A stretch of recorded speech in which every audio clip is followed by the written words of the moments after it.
반갑습니다. 오늘 테슬라 관련 주요 소식 정리하겠습니다. 먼저 살펴볼 내용은 테슬라 인도량과 관련된 내용부터 정리하겠습니다. 인도량과 관련해서 다양한 내용이 확인되었는데 먼저 주간 보험 등록수부터 보겠습니다. 지난 28일부터 4일까지 이번 5월 첫째 주 중국 내 보험 등록수 같은 경우 7,300대를 기록합니다. 이 7,300대를 지난주 수치와 비교해 보면은 지난주 수치가 1,300대였기 때문에 이번 주 7,300대가 조금 아쉬운 것처럼 보이기도 합니다. 그런데 재미난 패턴이 있죠. 18번째 주 중국 내 판매량을 보게 되면 올해뿐만이 아니라 내려가는 모습이 많이 목격되었다는 걸 확인할 수 있습니다. 그리고 그 이유는 중국에서는 5월 1일부터 5월 5일까지 노동절 연휴가 펼쳐집니다. 이로 인해서 테슬라의 인도량 역시 항상 같은 기간에 영향을 받으며 이를 고려하게 되면 중국 내 판매량 이번 주 7,300대 결코 낮은 수치가 아니다는 것도 볼 수 있습니다. 또한 지난 4월 중국 내 전체 판매량 역시 확인이 되고 있습니다. 전체 판매량 같은 경우 중국 내 판매량과 수출 물량을 합한 수치가 됩니다. 수출 물량 같은 경우 고객에 인도되는 시점을 기준으로 하는 것이 아니라 중국 내에서 기가 상하이에서 생산한 테슬라 차량이 수출을 위해서 선박에 올라가는 시점을 기준으로 합니다. 이 자료를 보게 되면 매 분기 첫 번째 월 같은 경우 연두색으로 표시가 되어 있습니다. 지난 1분기 첫 번째 월과 비교했을 때 2분기 첫 번째 월인 4월 같은 경우 조금 더 낮은 수치가 나왔기 때문에 이거 조금 실망스럽다라고 생각하시는 분들도 분명 있을 것 같습니다. 그런데 이게 정말 실망스러운 수치인지 수치를 조금 더 자세히 살펴보겠습니다. 지금 자료는 기가 상하이에서 생산량, 전체 판매량, 중국 내 판매량, 수출량을 모두 다 보여주고 있는 자료입니다. 현재 업데이트되어 있는 내용이 전체 판매량만 업데이트되어 있고 생산량이 얼마인지는 아직까지 알려져 있지 않습니다. 그럼 이 내용을 바탕으로 지난 4월달 판매량이 정말 실망스러운 수치인지 확인해 보도록 하겠습니다. 이번에 확인된 기가 상하이 전체 판매량은 58,459대입니다. 이 수치만 보게 된다면 지난 3월과 비교해서 분명 내려갔기 때문에 모델 Y 리프레시까지 진행이 되고 상당히 높은 인기가 분명 확인이 되었는데 4월 달에는 그 인기가 유지가 되지 않는 것처럼 보이기 때문에 상당히 실망하실 수도 있다고 봅니다. 하지만 우리가 기억해야 되는 내용이 있죠. 기가 상하이 같은 경우도 모델 Y 리프레시 업그레이드가 정말 잘 진행이 되었지만 이 업그레이드가 진행이 된 2월 같은 경우 생산이 중단되었기 때문에 작년 동월과 비교했을 때 판매량이 거의 반으로 줄어들었습니다. 그리고 3월부터는 생산량이 다시 증가하기 시작하였죠. 그렇기 때문에 작년 동월과 비교해 보면은 판매량이 약 11.5% 정도 하락하게 됩니다. 4월 같은 경우도 똑같은 기준으로 살펴볼 수 있습니다. 분명 수치로만 보면은 조금 실망스러운데 작년 동월과 비교해 보면은 그 수치가 6% 하락하는 모습을 보여주고 있습니다. 중요한 건 이 트렌드입니다. 공장 업그레이드를 위해서 아예 가동이 중단되었을 때는 동월 대비 마이너스 50%였는데 그 다음 달은 동월 대비 마이너스 11.5%고 4월 같은 경우 동월 대비 마이너스 6%로 아주 빠르게 따라잡고 있다는 게 중요합니다. 즉, 이 트렌드가 보여주는 것 자체가 생산량이 빠른 속도로 정상화되고 있으며 생산되는 모든 양을 잘 판매하고 있다는 걸 보여주는 내용이죠.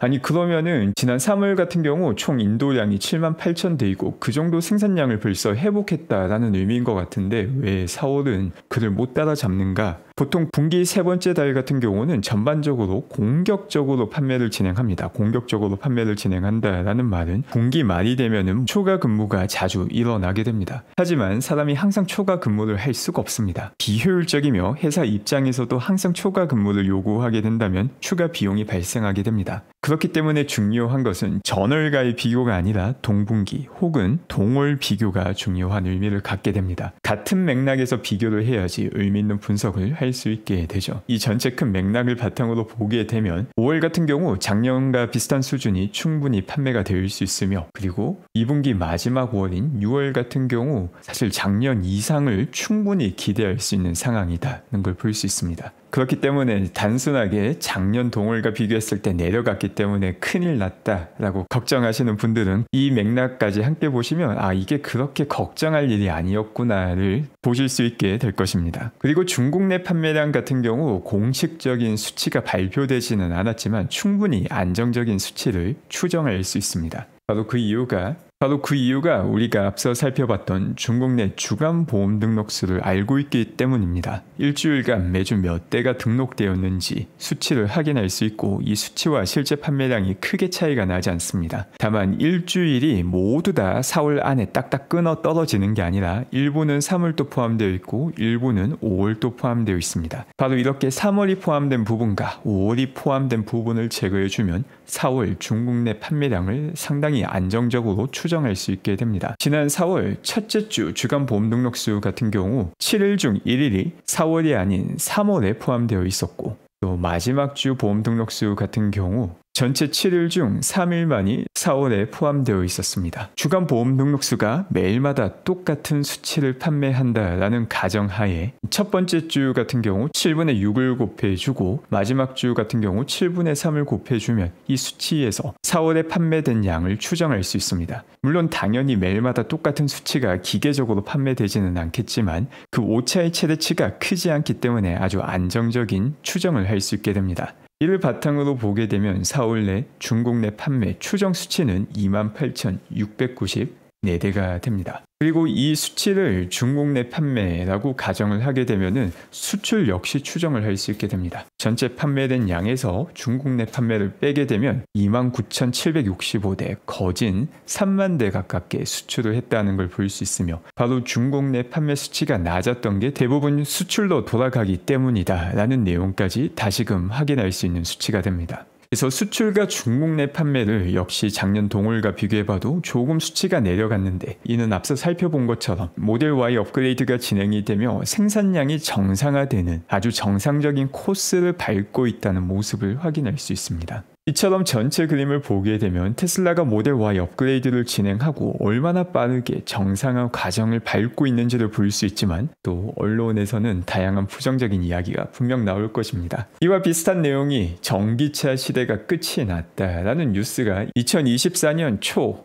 중반, 말 계속 나왔다는 걸 볼 수 있습니다. 전기차는 죽었다. 전기차가 엄청난 실망이었다. 그런데 전 세계 실제 판매량을 보게 되면 아니 웬걸 전기차 판매량은 점점 더 증가하고 있으며 전체 판매되는 차량 중에서 전기차가 차지하는 비율은 꾸준하게 올라가고 있습니다. 2019년 2%에 불과했던 이 전체 시장 점유율이 매해 판매되는 신규 차량 중에서 2024년은 13%를 차지하게 됩니다. 2025년은 더 많은 수치를 차지하게 되죠. 이렇게 시장 점유율만 따로 떼어놓고 보면은 도대체 뭐가 망했다는 걸까요? 이렇게 점유율을 따로 떼어놓고 보고 혹은 전체 판매량을 따로 떼어놓고 봐도 전기차가 망했다라는 말 자체가 얼마나 허황되고 터무니없는 소리인지 알 수 있습니다. 지금 또 성장하고 있고 2015년도와 비교하면은 30배로 커졌습니다. 하지만 언론에서 전기차가 망했다라고 이야기를 반복하면 안타깝지만 이를 믿는 사람들이 존재합니다. 그렇기 때문에 중요한 건 믿음이 아니라 이해와 증명 과정을 스스로 거치는 이 소화 과정이 가장 중요하다는 걸 다시금 볼 수 있습니다.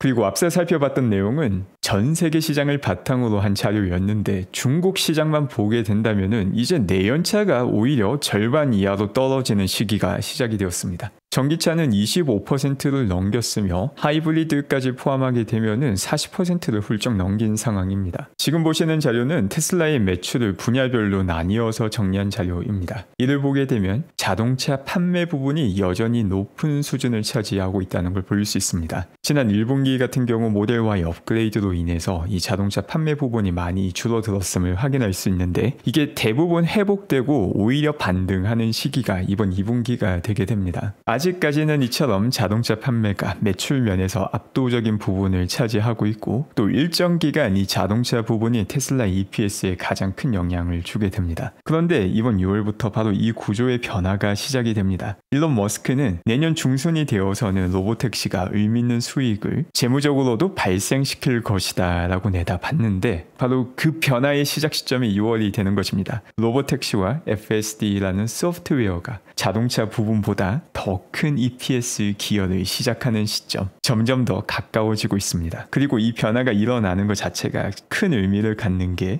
일단 현재까지 시장에서는 이게 정말 성공할까, 실패하지는 않을까라는 불확실성이 분명 존재합니다. 바로 이런 불확실성 때문에 로보택시가 가져올 수 있는 미래의 이익을 모두 다 반영하지 않고 상당히 많이 디스카운트를 시키고 있는 상황이죠. 그런데 로보택시가 성공적으로 확장이 되게 된다면 바로 이 디스카운트 폭이 크게 줄어들 수 있게 됩니다. 몇 퍼센트로 디스카운트를 시키느냐는 불확실성에 비례해서 커지게 됩니다. 지금은 로보택시가 시작하지 않았기 때문에 될 것 같기는 한데 우리는 증거가 필요해. 세상에 한 번도 일어난 적이 없는 일이 일어나고자 하는데 한 사람의 말만 믿고 따라가기에는 리스크가 너무 크다라는 게 현재 시장의 스탠스이죠. 그런데 로보택시가 정말 잘 작동하고 빠르게 규모를 키워나가는 모습이 확인이 되게 된다면 이건 정말 일어나는 일이구나. 로보택시 관련 미래 어닝의 디스카운트가 급격히 줄어들게 되며 바로 이 부분이 테슬라 주가에도 충분히 반영이 될 수 있는 환경이 조성이 되게 됩니다.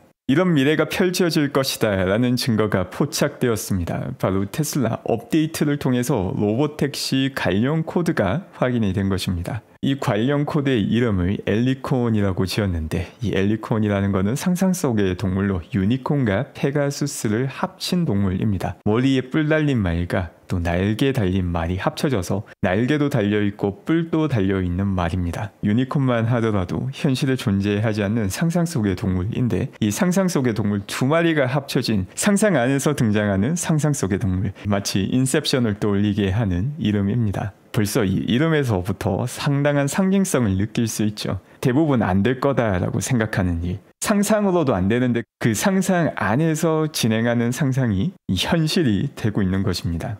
그 코드 내용을 보게 되면 고객을 픽업하는 내용과 함께 메시지를 주고받는 내용도 보이며 목적지 입력이나 안전벨트, 정차, 긴급도움 등의 내용을 확인할 수 있습니다. 로보택시를 위한 준비가 소프트웨어적으로도 착실하게 진행되고 있음을 확인할 수 있으며 FSD 버전 14 혹은 로보택시용 FSD 업그레이드만 남겨두고 있는 상황입니다. 그리고 이런 상황에서 조태그 마이어 씨는 기가 텍사스 주변에서 자율주행을 하고 있는 모델 Y 영상을 공유해 주셨습니다.